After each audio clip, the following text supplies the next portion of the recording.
Friends, आज की video में हम बात करेंगे इंग्लिश नॉवेलिस्ट E.M. फॉस्टर की एक फेमस नॉवेल के बारे में जिसका नाम है where angels fear to tread, यानी जहां देवदूतों को भी जाने में डर लगता है। ट्रेड का मतलब होता है कदम रखना, तो ऐसी जगह जहां देवदूतों को भी कदम रखने में डर लगता है।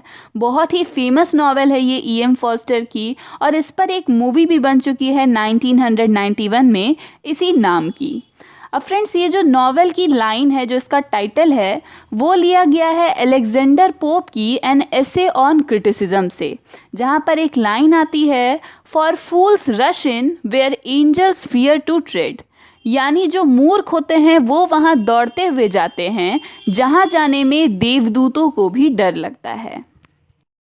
Friends, E.M. फॉस्टर का पूरा नाम था एडवर्ड मॉर्गन फॉस्टर। वो एक इंग्लिश फिक्शन राइटर, एसेइस्ट और लिबर्टिस्ट थे।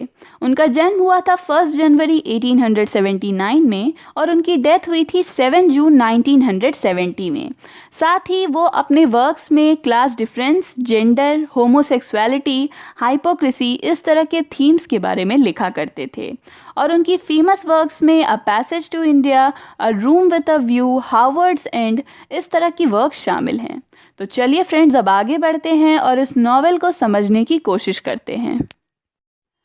फ्रेंड्स, इस नॉवेल को समझने से पहले अच्छा होगा अगर हम इसके कैरेक्टर्स के बारे में जान लें। तो इस नॉवेल की जो मेन कैरेक्टर है उसका नाम है लिलिया हैरिटन। इसकी एक बार शादी हुई थी, लेकिन इसके हस्बैंड की डेथ हो गई। इसके फर्स्ट हस्बैंड का नाम था चार्ल्स हैरिटन, इसकी डेथ हो गई है।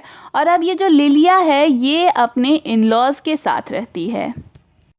अगला कैरेक्टर है मिसेज हैरिटन का, जो कि चार्ल्स की माँ है और इस लिलिया की सास है, या जो मदर इन लॉ कहते हैं वो है। इसे लिलिया बिल्कुल भी पसंद नहीं है। ये अपने आप को एक हाई क्लास सोसाइटी से समझती है और इसे लगता है कि लिलिया जो है वो अभी तक हाई क्लास लोगों के तौर तरीकों को नहीं समझ पाई है, इसलिए इसे लिलिया पसंद नहीं है। इसका एक और बेटा है जिसका नाम है फिलिप हैरिटन, जो कि 24 साल का है, और इसे भी लिलिया कुछ खास पसंद नहीं है। साथ ही इस फिलिप की एक बहन भी है, मिसेस हैरिटन की एक बेटी है जिसका नाम है हैरियट हैरिटन, और ये बिल्कुल अपनी माँ की तरह है, हाई क्लास सोसाइटी में बिलोंग करती है और बिल्कुल वैसे ही एक्ट भी करती है। अब इनके अलावा एक और कैरेक्टर है जिसका नाम है कैरोलाइन एबॉट। ये एक सीधी सादी सिंपल लड़की है, अपने फादर के साथ रहती है और साथ ही ये लिलिया की फ्रेंड भी है। अब इन सब के बाद एक और लास्ट में इम्पॉर्टेंट कैरेक्टर है जिसका नाम है जीनो कैरेला, और ये कौन है तो आगे चलकर इसकी शादी इस लिलिया से होती है। फ्रेंड्स, एक और बात मैं आपको बता दूं कि लिलिया की जो पहली शादी हुई थी चार्ल्स से, तो उससे लिलिया को एक बेटी भी है जिसका नाम है इर्मा हैरिटन। और ये जो इर्मा है, लिलिया इसका ज़्यादा ख्याल नहीं रखती, ये अपने दादी यानी जो मिसेस हैरिटन है उसी के ज़्यादा क्लोज है। तो ये सारे फ्रेंड्स इस स्टोरी में, इस नॉवेल में मेन कैरेक्टर्स हैं। एक दो और माइनर कैरेक्टर्स भी हैं, जैसे जैसे स्टोरी आगे बढ़ेगी मैं आपको उनके बारे में भी बताती जाऊंगी। इस स्टोरी की शुरुआत होती है सॉस्टन नाम के एक इंग्लिश टाउन में, जहां पर ये हैरिटन फैमिली रहा करती है। मिसेस हैरिटन, उनका बेटा फिलिप, उनकी बेटी हैरियट और उनकी बहू लिलिया अपनी छोटी सी बेटी इर्मा के साथ। अब ये सभी जो हैं ये हाई क्लास सोसाइटी से बिलोंग करते हैं, लेकिन ये जो मिसेस हैरिटन है इन्हें अपनी बहू नहीं पसंद है। ऐसा इसलिए है कि लिलिया जो थी वो कभी काफ़ी गरीब हुआ करती थी, लेकिन इनके मरे हुए बेटे चार्ल्स ने ये सब सोचे बिना ही लिलिया से शादी कर ली। तो मिसेस हैरिटन को लगता है कि लिलिया जो है ये अभी तक हाई क्लास सोसाइटी के लोगों के तौर तरीकों को नहीं सीख पाई है, और इसलिए ये लिलिया पर काफ़ी हुकूमत करती है, उसे हमेशा समझाती रहती है कि उसे कौन सा काम कैसे करना है, और साथ ही लिलिया को थोड़ी भी आज़ादी नहीं देती है। तो एक तरह से कहें तो लिलिया बड़ी परेशान है, उसके हस्बैंड की डेथ हो चुकी है, और जो उस हस्बैंड की फैमिली है वो उस पर काफ़ी रूल करने की कोशिश करती है। आगे हमें बताया जाता है कि ये जो लिलिया है इसे धीरे धीरे एक आदमी पर क्रश होने लगा है, यानी इसे एक आदमी पसंद आने लगा है, और उस आदमी का नाम है मिस्टर किंगक्रॉफ्ट।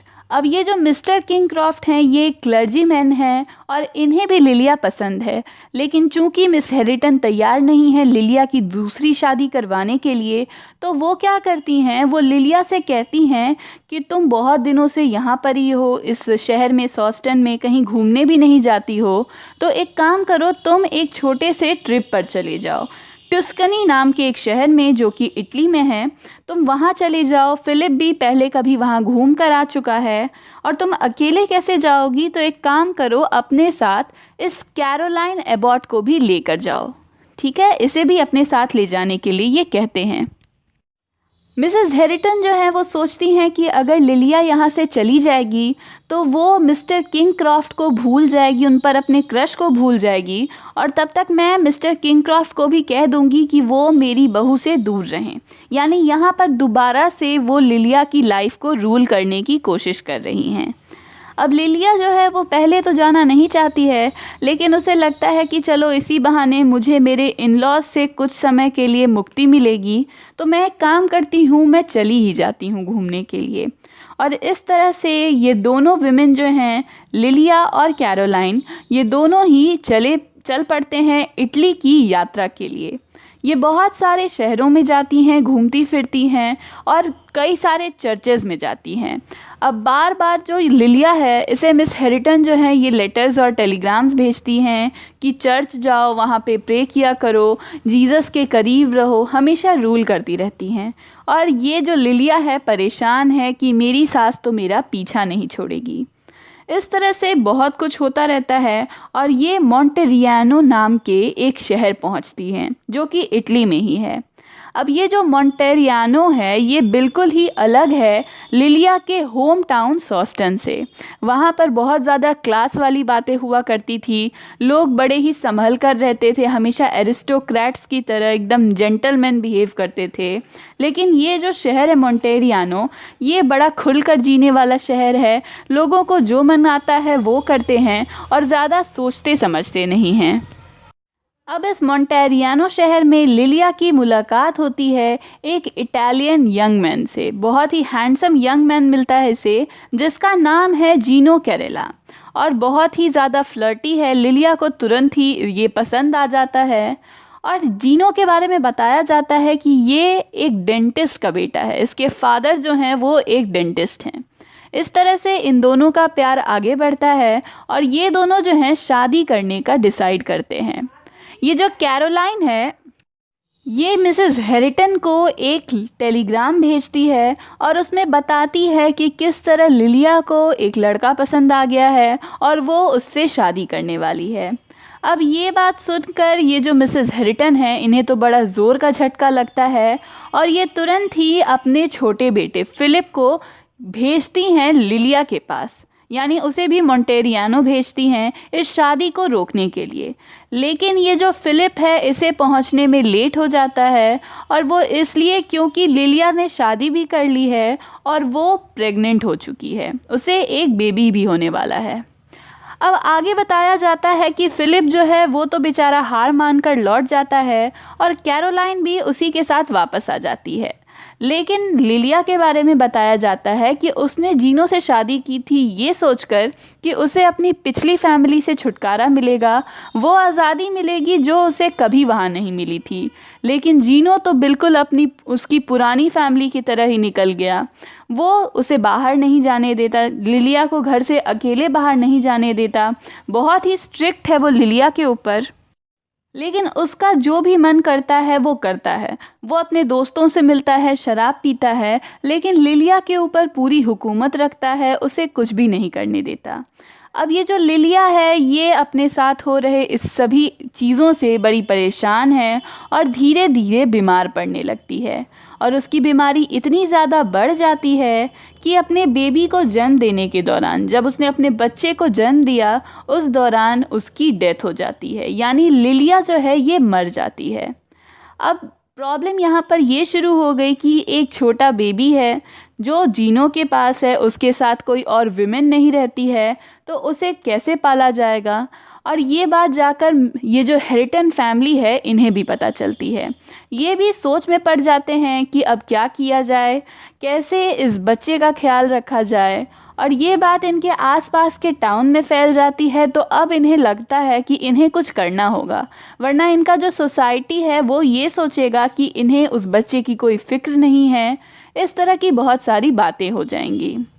साथ ही जो इरमा है वो अपनी माँ से काफ़ी समय से दूर है, यहाँ रहती है और उसे अपने छोटे भाई से मिलने का बड़ा मन है। ये सोचकर कि अब उसके फादर और मदर दोनों ही जा चुके हैं तो कम से कम वो अपने छोटे भाई से मिल सके। तो बहुत ज़्यादा यहाँ पर प्रॉब्लम्स क्रिएट हो गई हैं। और मिस हेरिटन जो है, ये जो मिसेस हेरिटन है, इनके पास अब एक आइडिया आता है और ये अपने दोनों ही बच्चों को, फिलिप और हैरियट को, इटली भेजती हैं, ये कहकर कि वो जो छोटा सा बच्चा है तुम जाओ उसे अपने साथ लेकर आओ, उसे उस अनएजुकेटेड फादर के पास यानी जीनो के पास नहीं छोड़ना है। वो हमारी बहू का बच्चा है तो हमारे पास पलेगा। लेकिन इसमें कोई प्यार नहीं है, बल्कि वो सोसाइटी को दिखाना चाहती हैं कि उन्हें उस बच्चे की केयर है और साथ ही उन्हें इस बात का भी डर है कि कहीं ये जो जीनो है ये इस बच्चे का हिस्सा ना मांग ले उनकी प्रॉपर्टी में। अब ये जो फिलिप और हैरियट हैं ये बहुत ही जल्दी क्या करते हैं, इटली पहुंचते हैं। लेकिन वहां जाने पर इन्हें पता चलता है कि जीनो जो है ये बहुत ही अच्छे से अपने बच्चे को पाल रहा है। एक मेड रखी है उसने और बहुत ही केयर करता है, ये अपने बच्चे की बहुत प्यार करता है और इसलिए ये अपने बच्चे को किसी और को देने से साफ मना कर देता है। यानी ये जो फिलिप और हैरियट हैं इन्हें ये बच्चा नहीं मिलने वाला है। लेकिन यहाँ पर ही बात ख़त्म नहीं होती। ये जो हैरियट है ये बिल्कुल अपनी माँ की ही बेटी है और अपने आप को, अपनी पोजीशन को मेंटेन रखना चाहती है। तो ये क्या करती है, ये इस बच्चे को किडनैप कर लेती है।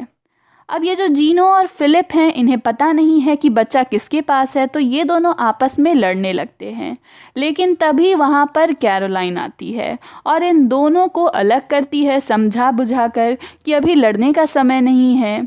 उधर स्टोरी आगे बढ़ रही है। हैरियट इस बच्चे को लेकर अपने साथ भाग रही है एक कैरेज में, लेकिन तभी रास्ते पर वो जो कैरेज है, जो घोड़ा गाड़ी है, वो पलट जाता है, एक एक्सीडेंट हो जाती है और उस एक्सीडेंट में उस बच्चे की डेथ हो जाती है। यानी यहाँ पर एक बिल्कुल ही नया टर्न ऑफ इवेंट्स हो गया, किसी ने भी ऐसा नहीं सोचा था। इस बच्चे की डेथ हो गई है और अब ये जो जीनो है इसने पहले अपनी वाइफ को खो दिया, दूसरी बार उसने अपने बच्चे को खो दिया। भले ही ये लिलिया से बहुत ज़्यादा प्यार नहीं करता था, लेकिन इन दोनों की मौत का इसे बड़ा दुख हुआ और अब ये बहुत गुस्से में है, फिलिप का मर्डर करना चाहता है। क्योंकि कहीं ना कहीं इसमें फिलिप की भी गलती थी, वो ही अपने साथ अपनी बहन को लेकर आया था।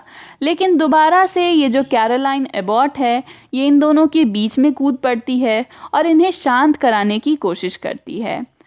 अब जीनो जो है वो तो वहाँ से गुस्से में चला जाता है और इन तीनों के पास, ये जो फिलिप, कैरोलाइन और हैरियट हैं, इनके पास भी कुछ नहीं बचा है करने को, तो ये भी वापस से अपने घर लौट रहे हैं। अब इस ट्रेन के रास्ते में बताया जाता है कि जो हैरियट है उससे एक बहुत बड़ा पाप हो गया, एक छोटा बच्चा मर गया और ये बात वो सह नहीं पा रही है। तो इसलिए कहीं ना कहीं उसके दिमाग में इसका असर पड़ा है और वो पागल हो गई है, मैड हो गई है। आगे फिलिप के बारे में बताया जाता है। फिलिप जो है उसे कैरोलाइन से प्यार हो गया इस तरह से और वो चाहता है कि वो कैरोलाइन को प्रपोज़ करे। तो जैसे ही वो ये काम करने वाला रहता है, कैरोलाइन उसे पहले ही बताती है कि उसे जीनो से प्यार हो गया है और वो उसके साथ रहना चाहती है, लेकिन ऐसा नहीं हो सकता क्योंकि जीनो को उसमें कोई इंटरेस्ट नहीं है। और जहाँ तक बात करें जीनो की, तो वो दोबारा से शादी कर रहा है। उसने भले ही सफ़र किया, लेकिन ये सफ़रिंग, ये प्रॉब्लम्स इतनी भी बड़ी नहीं थी कि उसकी दुनिया रुक जाए। वो दोबारा से शादी करेगा, दोबारा बच्चे पैदा करेगा और मिस एबॉट के लिए, कैरोलाइन के लिए उसकी आंखों में कोई इंटरेस्ट नहीं है।